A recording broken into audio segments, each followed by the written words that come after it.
City బస్సులకు కష్టకాలం వచ్చే పరిస్థితులు కనిపిస్తున్నాయి. రాష్ట్ర ప్రభుత్వం కొత్తగా అమల్లోకి తెచ్చిన మహాలక్ష్మి పథకంతో ఇప్పుడిప్పుడే కోలుకుంటున్న ఆర్టీసీని ప్రభుత్వమే అడ్డుకునే ప్రయత్నం చేస్తున్నది. నగరంలోని ప్రధాన ప్రాంతాల్లో బల్దియా కోట్లు ఖర్చు పెట్టి బస్ షెల్టర్లను ఏర్పాటు చేసింది.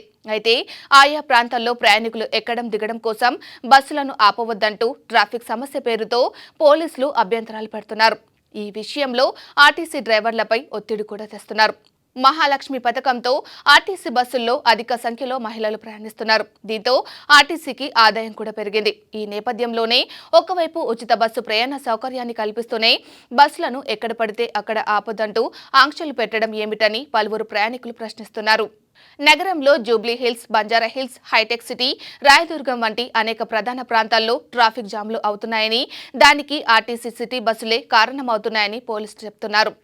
జీహెచ్ఎంసీ ఏర్పాటు చేసిన షెల్టర్లలోనే బస్సులు ప్రయాణికుల కోసం నిలుపుతామని ఆర్టీసీ గ్రేటర్ అధికారులు స్పష్టం చేస్తున్నారు. అయితే నగరంలోని ప్రధాన ప్రాంతాల్లో ట్రాఫిక్ నియంత్రణ కోసం గుర్తించిన చోట్లు ఉన్న బస్ షెల్టర్లలో బస్సులు నిలుపవద్దని పోలీసు అధికారులు స్పష్టం చేస్తున్నారు.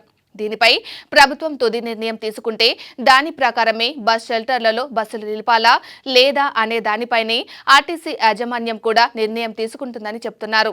మొత్తానికి బస్ షెల్టర్లలో సిటీ బస్సులు నిలపడం విషయంపై పోలీస్, జీహెచ్ఎంసీ, ఆర్టీసీ యాజమాన్యుల మధ్య ప్రస్తుతం సమన్వయం కొరవడినట్లు తెలుస్తుంది. కాగా 2 రోజుల కిందట జీహెచ్ఎంసీ ప్రధాన కార్యాలయంలో నగర పోలీస్ విభాగంతో పాటు ఆర్టీసీ గ్రేటర్ అధికారులతో జీహెచ్ఎంసీ ఉన్నతాధికారుల ఆధ్వర్యంలో సమన్వయ సమావేశం ఏర్పాటు చేసినట్లు సమాచారం. దీనిపై 3 ప్రభుత్వ విభాగాల్లో విభిన్న అభిప్రాయాలు వ్యక్తమైనట్లు చెబుతున్నారు.